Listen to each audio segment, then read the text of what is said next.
Hola, un saludo cordial para todos quienes vayan a ver esta grabación. Contarles en primera medida que hicimos la sesión el día sábado, una sesión que duró un poquito más de una hora y bueno, cosas de Zoom, no grabó la sesión, pero bueno, yo voy aquí a recoger nuevamente toda la información que se presentó ese día para que ustedes la tengan y contarles un poco lo que debatimos y hablamos en esa sesión. Perfecto. Entonces voy a compartir la pantalla para, para que veamos la grabación. Permítanme un segundo. Voy acá y comenzamos entonces. Neuromarketing, el Big. ¿Qué es lo importante entender? Bueno, recuerda que ya hablamos del marketing, el neuromarketing, entonces hablamos de que el marketing, eso es la manera como llevamos la propuesta de valor hasta nuestros clientes, nuestros consumidores. Y el neuromarketing ya es entender cómo se procesa todos esos estímulos a través de la comunicación que llevamos en el cerebro de nuestros clientes y consumidores. Entonces, ese mix hace que entendamos que el producto, o mejor, la decisión de compra de un producto o un servicio se gesta en el cerebro de nuestros clientes, de nuestros consumidores, y lo que hace esta ciencia es entender qué es lo que sucede, eh, o mejor, cómo es que va a responder ese consumidor al estímulo que le vayamos a presentar. Entonces el ejercicio está en entender ese comportamiento para persuadirlo y anticiparse a la respuesta, ¿ok? Eso es lo que quiere decir neuromarketing. Hay un tema, y eso lo hablamos en la sesión, que fue planteado por algunos de sus compañeras, interesante, en el que hablábamos de la ética, ¿no? Lo importante, entonces, en este neuromarketing es la ética, qué papel juega, ¿sí? Y ahí, pues, otra compañera decía que cuando ella estudió marketing entendió la dimensión de ese conocimiento, que pues sintió mucho, digamos que un tanto de temor, porque entender todo lo que podía llegar a hacer con ese conocimiento era pues bien manejado, con un alcance importante, pero mal manejado igualmente pues generaría un impacto que preocuparía, ¿no? Entonces, espero que estén viendo la grabación. Es que este tema vuelvo a compartir, es que hace las redes, uno se va por ahí a hablar y parece que no.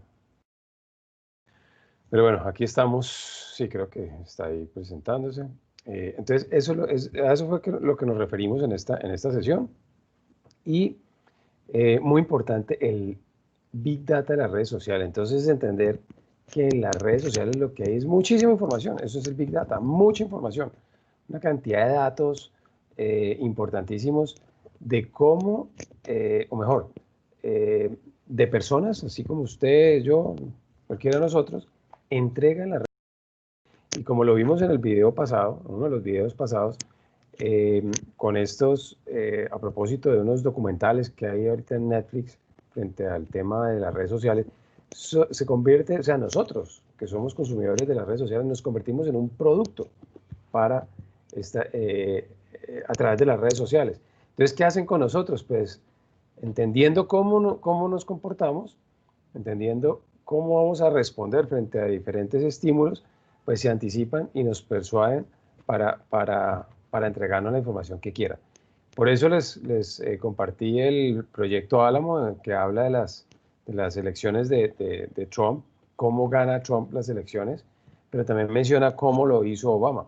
Y hay una diferencia entre ellos dos. Entonces, yo sí los invito a que ustedes hagan un aporte, una infografía, mapa conceptual, como quieran, frente a este tema. ¿Qué entienden ustedes al respecto de toda esa información que hay en las redes sociales y cómo están siendo utilizada para, obviamente, favorecer, en este caso político, pues favorecer a un candidato presidencial que incluso se convierta en presidente gracias a las redes sociales. Entonces, las marcas que están haciendo frente a todo ese comportamiento que está sucediendo en las redes sociales, ¿ok? Entonces, está el documento del proyecto Álamo para que lo lean y les voy a compartir, para él he compartido unos videos, les voy a compartir este video que me parece muy importante que lo veamos. Voy a volver aquí a compartir pantalla para que no se vaya a generar inconvenientes. Voy a quitar la cámara para que rinda el recurso. Y aquí nos fuimos. Ay, no, aquí no estoy leyendo. Tengo que volver a compartir un segundito. Porque seguramente no van a escuchar. Pero bueno, ya nos vamos con esto. Aquí siempre hay que colocar incluir sonidos. Se los cuento para los que hagan este tipo de sesiones.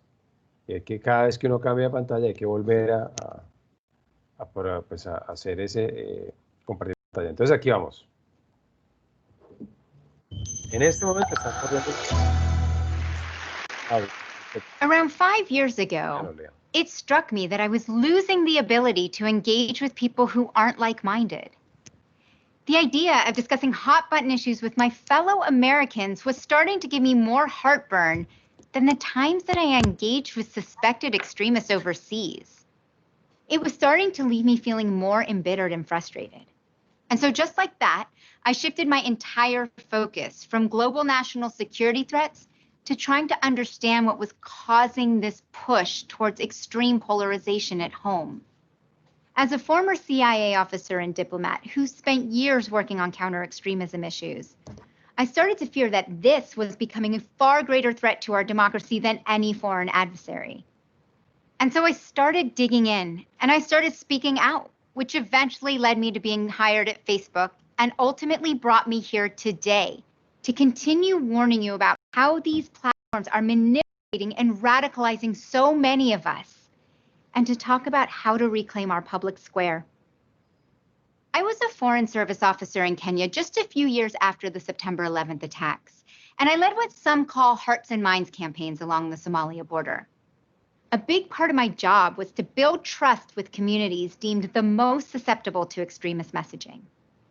I spent hours drinking tea with outspoken anti-Western clerics and even dialogued with some suspected terrorists.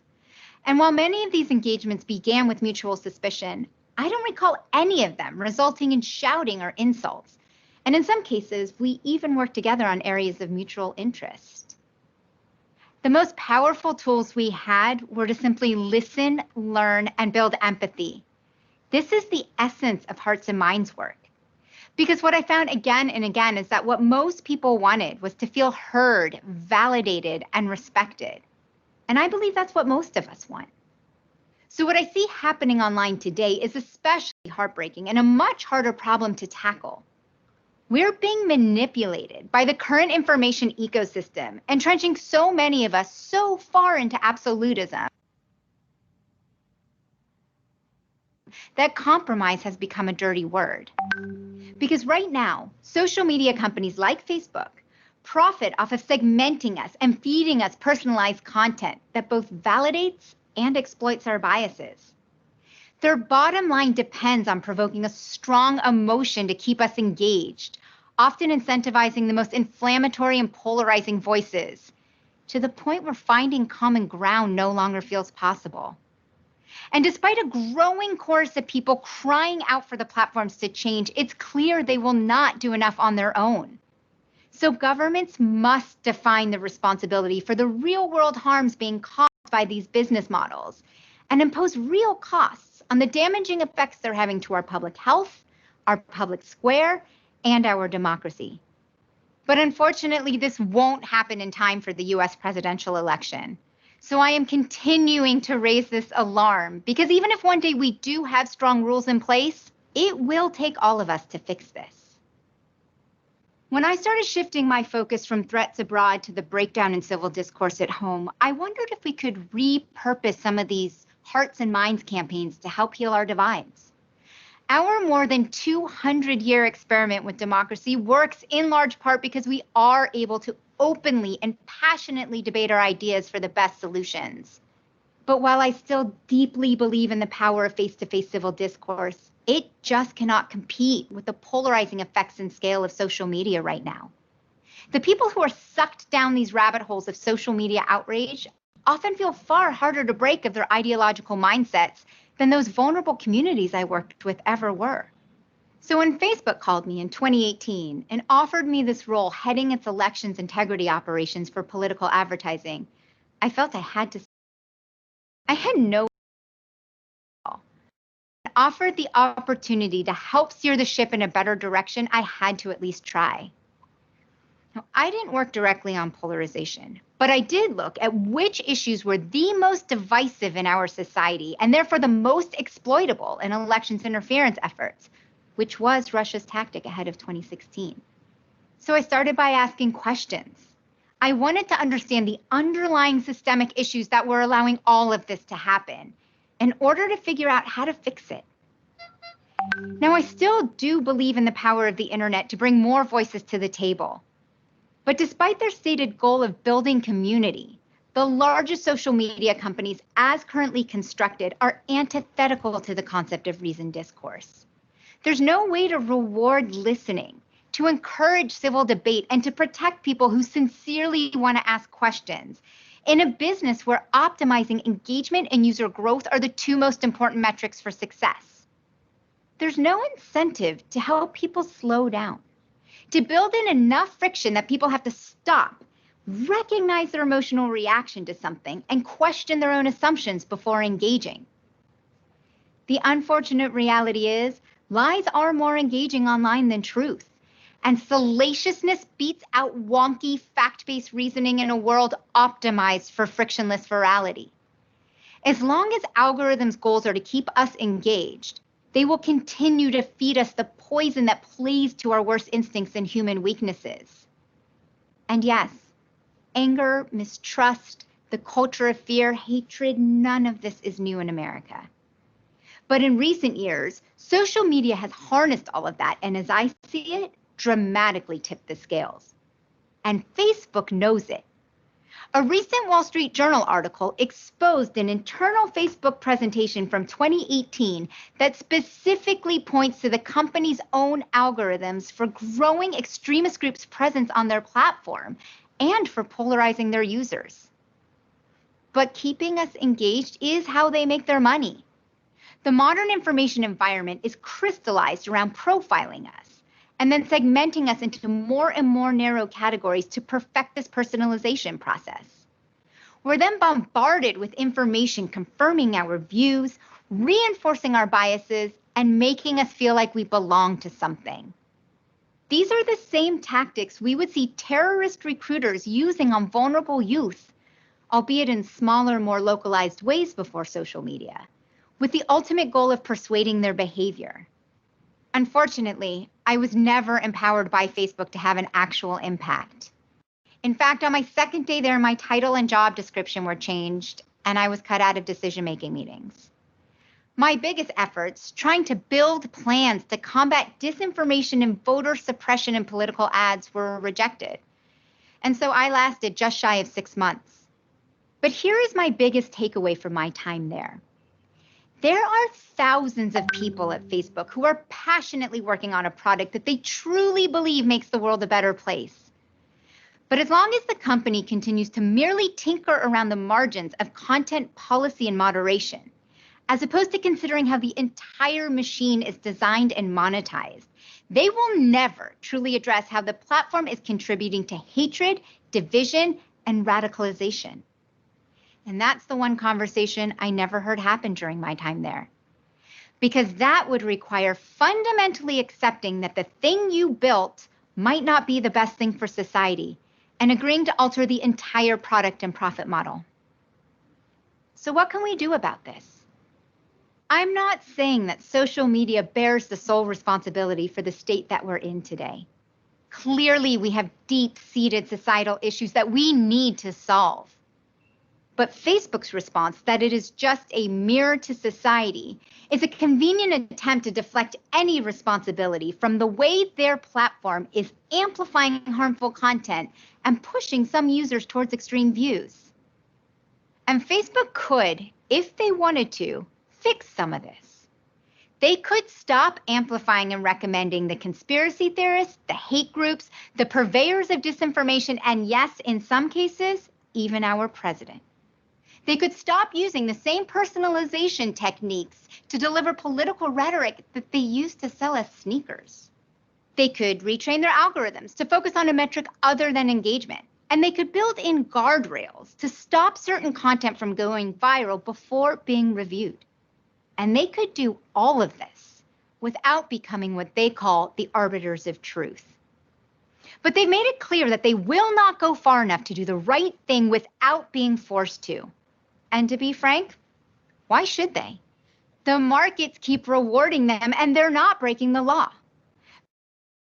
There are no US laws compelling Facebook or any social media company to protect our public square, our democracy, and even our elections.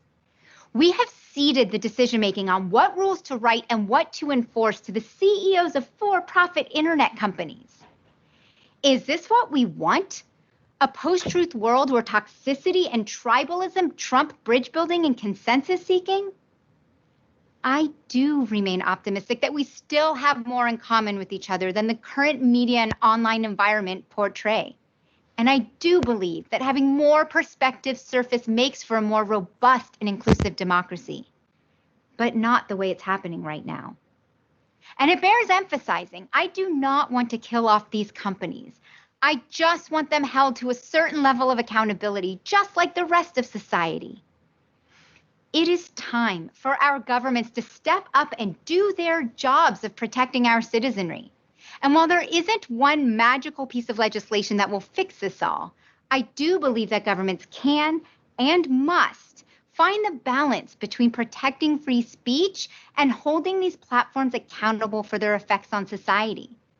And they could do so in part by insisting on actual transparency around how these recommendation engines are working, around how the curation, amplification, and targeting are happening. You see, I want these companies held accountable not for if an individual posts misinformation or extreme rhetoric, but for how their recommendation engines spread it, how their algorithms are steering people towards it, and how their tools are used to target people with it. I tried to make change from within Facebook and failed. And so I've been using my voice again for the past few years to continue sounding this alarm and hopefully inspire more people to demand this accountability. My message to you is simple. Pressure your government representatives to step up and stop ceding our public square to for-profit interests. Help educate your friends and family about how they're being manipulated online. Push yourselves to engage with people who aren't like-minded. Make this issue a priority. We need a whole of society approach to fix this. And my message to the leaders of my former employer, Facebook, is this. Right now, people are using your tools exactly as they were designed to sow hatred, division, and distrust. And you're not just allowing it, you are enabling it. And yes, there are lots of great stories of positive things happening on your platform around the globe, but that doesn't make any of this okay. And it's only getting worse as we're heading into our election, and even more concerning, face our biggest potential crisis yet. If the results aren't trusted and if violence breaks out. So when in 2021 you once again say, we know we have to do better, I want you to remember this moment. Because it's no longer just a few outlier voices. Civil rights leaders, academics, journalists, advertisers, your own employees are shouting from the rooftops that your policies and your business practices are harming people and democracy. You own your decisions, but you can no longer say that you couldn't have seen it coming. Thank you.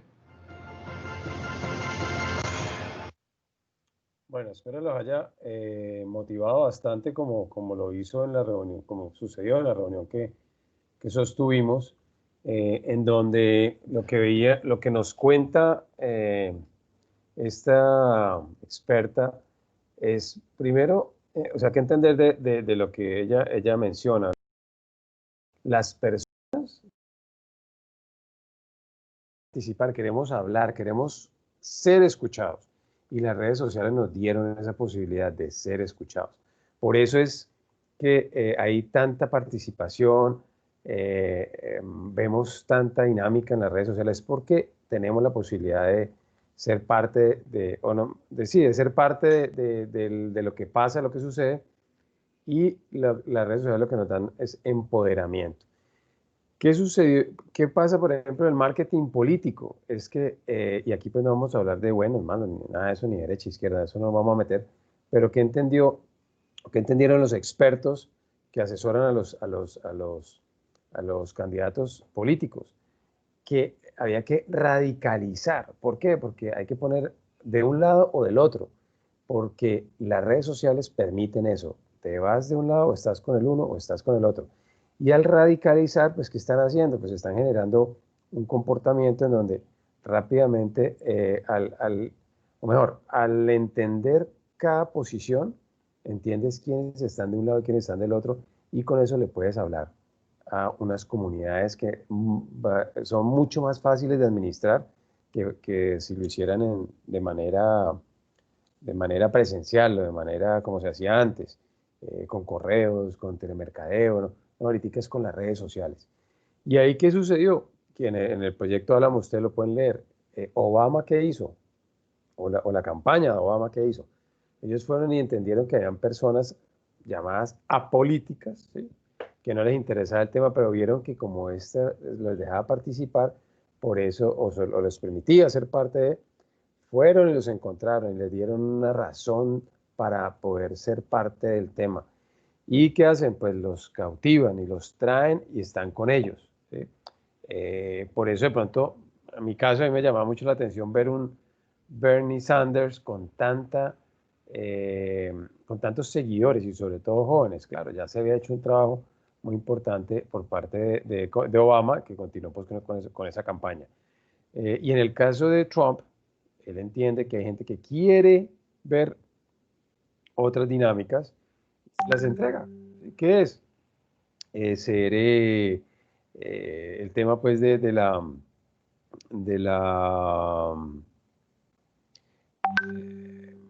expulsar a los latinos, o sea, esos comentarios racistas de solamente el blanco, el anglosajón, vamos a expulsar a esos mexicanos, a esos latinos, a esos africanos, a toda esa gente que no nos sirve, que es una escoria, pero son temas que él coloca entendiendo, su campaña entiende que hay personas que quieren eso, ¿sí?, que quieren poder ser parte de una dinámica de estas.